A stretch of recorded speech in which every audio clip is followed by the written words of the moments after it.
everyone advance Merry Christmas and Happy New Year. Thank you.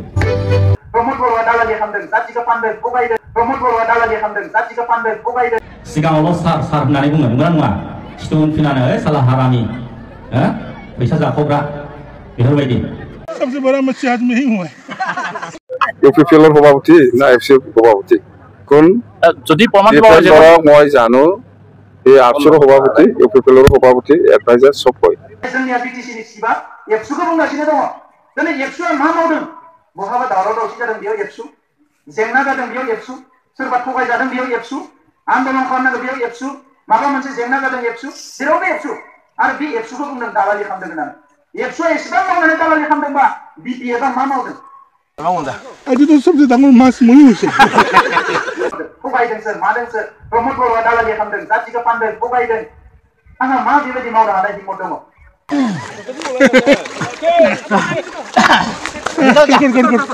रुको यही दोनों हो वो नहीं होगा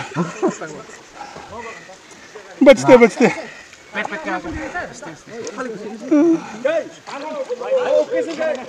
कोई बात नहीं अभी तो सबसे दांगुर मास मुई हुई चाल तू आखिर नहीं होता है ऐसे मास दांगुर रो चल देख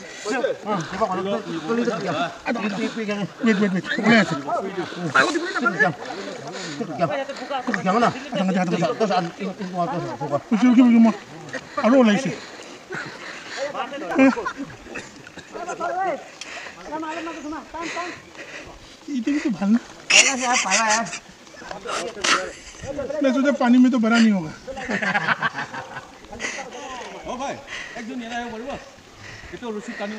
तो बोला itu bola bos itu vida bos problem dah problem dah nanti kerja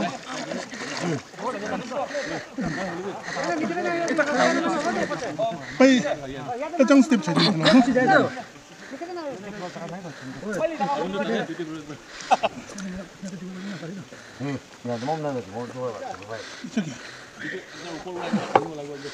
Mau nickel lari tani lu.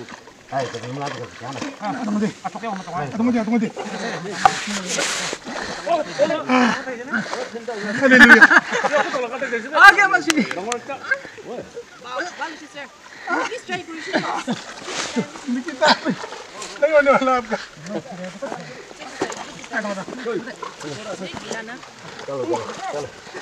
मेरा कुर्सी कहाँ है? Woi, chef. Wahai सोलोंदों बर' मा क्लासाव फरायो? क्लास 6 आव बाहाय थानो मोजां मोनदों ना मोनाखै? मोनदोंना? लोगो जाजोबबाय गासिबो?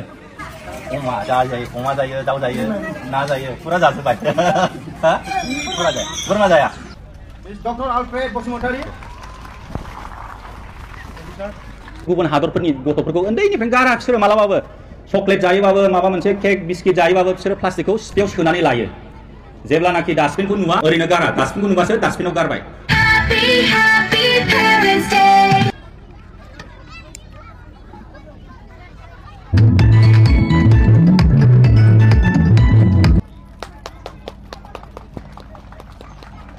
Congratulations.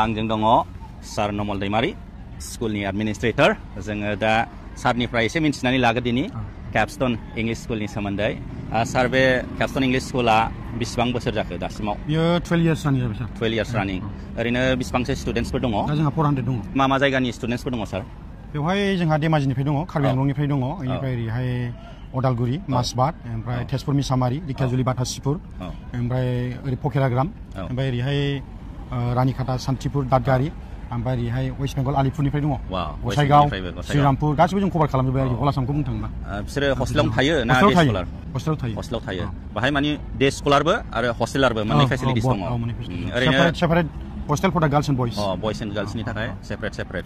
ओरैनो मा हारिनि स्टुडेन्टसफोर दङ बे स्कुलाव ओरैनो? जोंहा बेवहाय पान्जाबि सानै दिल्लीनिफ्राय दङ, ओमफ्राय सासे कलकातानिफ्राय दङ। ओमफ्राय राभाफोर दं, नेपालि दं, ओमफ्राय उराव, सान्थालि बिसोर दङ। ओमफ्राय बर'आथ' थाखाबाय। बर'आ थाखाबाय, बर'नि जायगा नालाय। दासिम बे मेट्रिक एग्जाम लिरनायाव मोनसे बेच थांखो? खेबथाम बेच थांबाय। मोनथाम बेच थांबाय। रिजाल्टफ्रा माबायदि जादों गासिबो? रिजाल्टआथ' 100%। बेनिफ्राय मेक्सिमाम माबा फार्स्ट डिभिजन जोबगासिबो। ओरैनो बे एप्लिकेशना सेबा ना सिबिएसइ? सेबा। एडमिशना ओरैनो LKG फोरनिफ्राय लायो नामा? LKG निफ्राय लायो। दा जुदि सोरबाफोर क्लास 8 बा 9 फ्राव एडमिशन लानो गोसो बेफोर लाफैनो हागोन ना हाया? फैनो हागोन। ओरैनो हस्टेलनि केपासिटिसफ्रा बेसेबां? हस्टेल केपासिटिया जोङो 200 एकोमोडेट खालामनो हायो। 200 सिमाव। दासिम ओरैनो बेसेबां स्टुडेन्टस दङ हस्टेलावहाय? जोंहा दा 165 स्टुडेन्टस दं दा हस्टेलावहाय, गार्ल्स एन्ड बयस। ओरैनो बे टिचिं स्टाफफ्रा बबेनि ओरैनो? टिचिं स्टाफफ्रा ओरै उदालगुरि मासबादनिफ्राय, बेनिफ्राय उदालगुरि टाउननिफ्राय सानै, ओमफ्राय माखासे गसाइगावनिफ्राय बेबायदि आरो, ओमफ्राय माखासे लकेलनि सानै। ओरैनो स्कुल फिसफ्रा ओरैनो बेसेबां खिन्थानो हागोन नामा? स्कुल फिसआथ' LKGआव ओरैनो 600ल', बेनिफ्राय क्लास 10 सिमावहाय 1000। खुब सम्भब देग्लाय 1100 जानो हागौ। हस्टेलाव थाग्राफोरना हस्टेल फिसआ बेसेबां ओरैनो मास मोनसेयाव? हस्टेल फिसआ एक्चुअलि एट प्रेजेन्टआवहाय 4000। ओमफ्राय स्कुल डिउसआ जेनेबा 1000 जाहैबाय। लवार क्लासआव एसे जेनेबा खम। बिदि मथा-मथि 5000 थाङो। 5000 टटेल आरो जेनेबा हस्टेलाव थानाय स्कुल फिसजों लानानै मास मोनसेयाव 5000। ओरैनो हस्टेल फिस गोजाया 4000, जानाय थानायनि, बेनिफ्राय स्कुल फिया 1000। स्कुलाव फुरा इंलिस रायलायो? इंलिसआथ' जोङो कम्पालसारि खालामो। गासिबो रोंजोबखायो? टिचार्स गैयाबा एसे बर'फोर रायलायखोमाबाय। ओमफ्राय फ्राय दा गुबुन स्कुलफोर बायदि हिन्दी इनफ्लुयेन्स जादों एसे गथ'फ्रा। एसे जाहांबाय क्लासाव हिन्दी इनफ्लुयेन्स जादों आरो।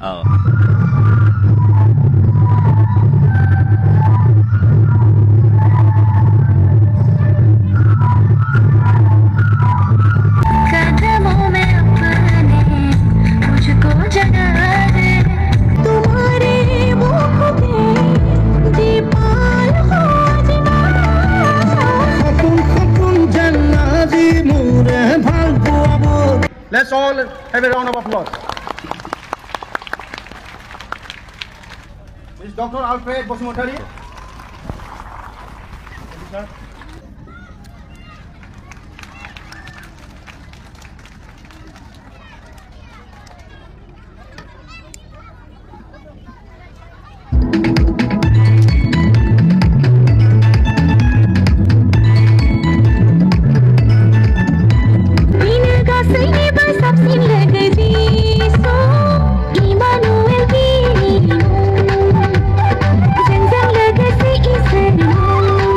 The motto of the school is serve with love and build a future. The school has completed 12 years of journey, ups and downs. The school is affiliated to SEBA or SF Division 1. The school has obtained all prior permissions from primary to secondary level, from LKG class to class 10. The new session of the school has started in the month of April 2025.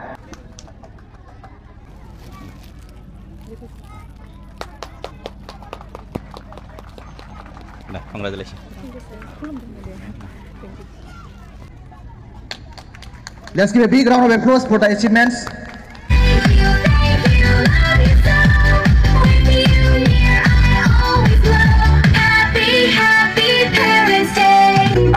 Christmas be also hoise pocket kali ase hoile bi bosti jabole dushman ase la la la la la la la la la. Strategies for थानांगोन जोंहा माने रुटिनफोर थानांगौ ना रुटिनफोरा एसे साखिनि time दङ बेफोरखौ जुदि राननानै जुदि फरायोब्ला गावनि नलेजआबो थागोन आं माने बे साबजेक्टखौ फरायबावनांगौ एसे ना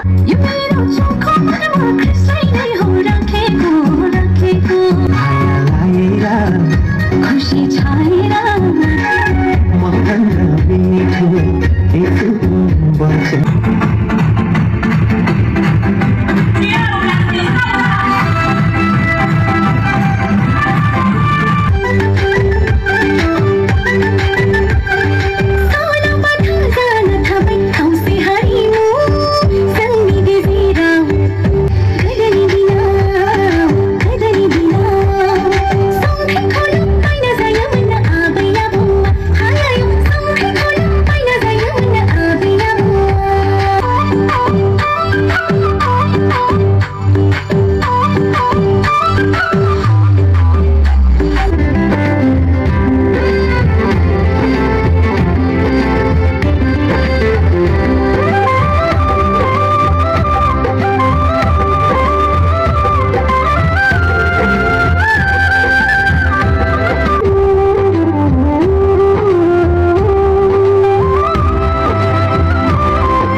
जोंनो मोजां सोलोंथाइजों लोगोसे माबो नांगौ भेलुस जोंनाव जुदि भेलुस गैयाबा जोङो बे संसाराव थांनानै थानायाव जोङो सनमान होजानाय नङा जोङो गोबांथार गिदिर गिदिर अफिसारफोर नुयो नंगौना नङा बिसोर मा सोरबा सोरबा एकदम काराप्टेड नंगौना नङा घुस जानाय ब्राइब्स लानाय सिगाङावल' सार सार होननानै बुङो नंगौना नङा स्टुडेन्ट फैनानै साला हारामि फैसा जाखावग्रा बेफोरबायदि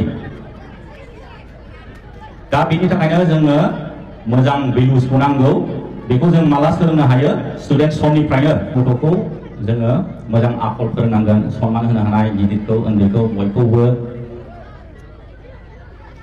दा बेनि थाखायनो जोङो स्कुलनि एडमिनिस्ट्रेटर बा स्कुलनि टिचिं स्टाफ जोङो हेफाजाब होनांगोन अब्लासो नोंनि गथ'आ डिसिप्लिन जागोन जुदि स्कुला डिसिप्लिन खालामनो फोरोङो मरेल भेलु होयो न'आव थांनानै बुलाय सोलाय नुयो बिमा बिफाया बुलायो गावजों गाव जौ लोंनानै मोजां बाथ्रा रायलाया गाज्रि गाज्रि राव रायलायो अब्ला स्कुलाव सोलोंबालाय बे मा जाहैगोन न'आव थांनाय लोगो लोगो गैला ना बेनि थाखायनो मोननै जायगा टु वे प्रसेस होनो ना लार्निंआवबो टु वे प्रसेस दङ मोनसे जाहैबाय इनस्टिट्यूशन मोनसे जाहैबाय फेमिलि बा पेरेन्ट्स मोननैजों माने कानेक्टेड जानांगौ आरो ना जुदि पेरेन्ट्सफ्रा जेबो इम्पर्टेन्स होआ स्कुला माबा माबि बुंहरदों माबा माबि खालामनो थिनदों जेबोखौनो माने मानिया स्कुलनि थिनहरनायखौ गोसो बायदि हगारलाबायबाय हमवर्क हरो आजिखालि हमवर्क खालामला गोबांथार पेरेन्ट्सफ्रा ओरैबायदि दङ जोङो जोंनि समाव बिराद खस्थ' मोनबोदों दा गथ'खौ खस्थ' होला जानांगौ बिनाय माने होजोब्बाय गथ'आ बिनाय माने मोनजोब्बाय नालाय हास्थायनाय गैला बेनाव नाजानाय होननाय गैला रेडिमेड जेब्लानाखि बिमा बिफाया दङ मोजां रोखोम रायजो जानो हागोन बिमा बिफा फैनाय लोगो लोगो लेक्टार पेटार बेबायदि गोबांथार दङ दा आजिखालि गोबांथार दङ बेनि थाखायनो जोङो बिनाय मानिबो होनो नाङा मारवारिफोरनिफ्राय सोलोंनांगोन मारवारिफ्रा कररपति बिसोर 100 थाखा बिबाबो मानो नांगौ मा खालामनो आरो आग्लायनाय फैसाखौ बिहरबावगोन न'आव जोंहाथ' मा नै स्कुलाव दिनै पेरेन्ट्स डेनि डेन्स कम्पिटिशन दङ डेन्स मोसानाय बाहाय ड्रेसनि थाखाय 1000 थांगोन होमबा जोंहा बेसेबां हरगोन 3000सो हरबावगोन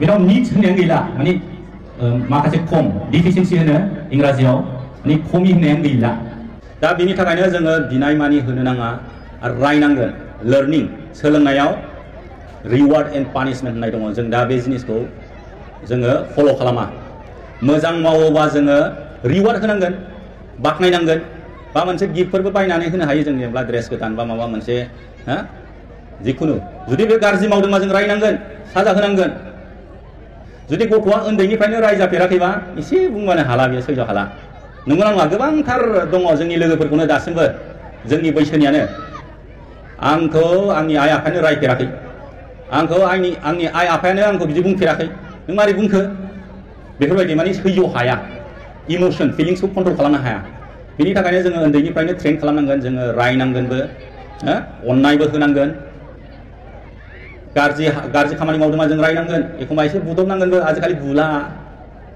बुनायाथ' गोजानाव दोन रायबावला खुनु माने रायनाय होननाय गैला बेनि थाखायनो दा गथ'फ्रा इमोसनेलि कन्ट्रल खालामनो हायै जानाया दा बेफोरबायदिनि थाखायनो जोङो दा लाइभ एग्जाम्पलावबो नुनो मोनो जेनेबा फर एग्जाम्पल 10 एग्जाम बोर्ड एग्जामाव ना बा 12 एग्जाम बेयो जों बेखौ जोङो फोरोंबोखानांगोन नङाबा मा एसे सोरबा माबा बुंबानो सोरबा मास्टारा बुंबानो ओइ नोंखौ दिनै समायना नुवाखै होनबाबो सोरबा बोराबो हजम खालामनो ओंखाम जाया नंगौना नङा ओंखाम जायै दं दिनै नोंखौ समायना नुवाखै माबायाखै बेफोरबायदि उमुखखौ समायनासिन नुदों होनबाबो बेफोरबायदियाव बोराबनाय दं दा जोङो भेलुस फोरोंनांगोन भेलुस हलिस्टिक अल राउन्ड डेभेलपमेन्ट दहाय जोंना चिफ गेस्ट बिथाङाबो बुंलांबाय दा बेफोर हलिस्टिक अल राउन्ड डेभेलपमेन्टखौ स्कुल हारसिङै हाया पेरेन्ट्सफोरनि मदद मोनाबा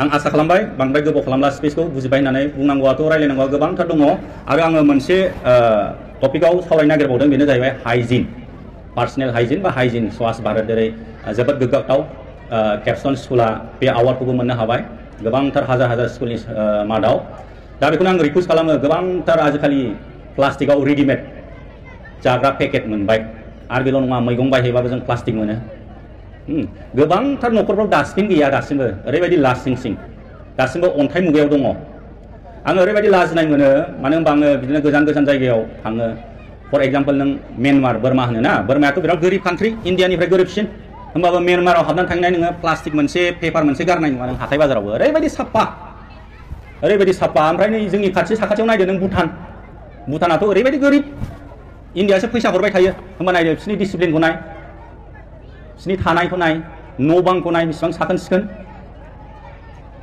दा जोङो गथ'फोरखौ उन्दैनिफ्रायनो ट्रेनिं खालामखानांगोन डास्टबिनाव गारनांगौ प्लास्टिकखौ आरो न'खराव बे प्लास्टिक गारनायखौ सोरबा सोरबा ओरैनो ज्राव खनायाव गाहरो बा ड्रेनाव बा बे दैनि रुगुङाव गारहरो प्लास्टिकआ सेवो नामा सेवा बेनि थाखायनो गाव गावनि प्लास्टिकखौ दैलि साननैजों सानथामजों जमा खालामनानै न'आव सावथार आङो बिदिनो गोबांथार गोजाननिफ्राय बिदिनो आलासि फैयो आं बिराद लाजिनाय मोनो जोंनि हारिखौ दासिमबो ओरैबायदि आनसिभिलाइसआबो अन्थाइ मुगानि समनि बायदि दा बेनि थाखायनो आङो खावलायबाय जेसेबांखि बाहाय पेरेन्टसफोर दङ अननानै डास्टबिनखौ बाहायनो सोलोंदो गथ'फोरखौ न'निफ्राय सोलोंदो स्कुलावथ' फोरोंखाबाय डास्टबिनाव गारनांगौ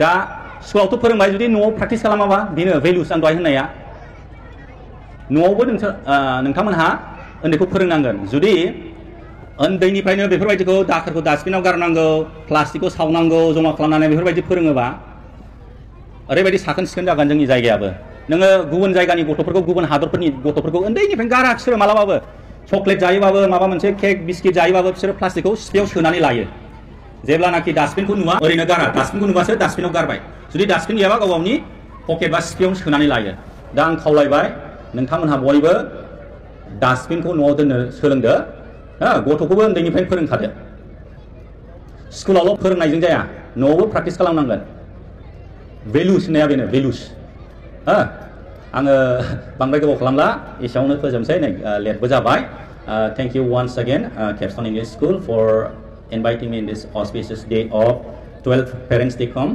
Annual School Day celebration. Wish you everyone advance Merry Christmas and Happy New Year. Thank you.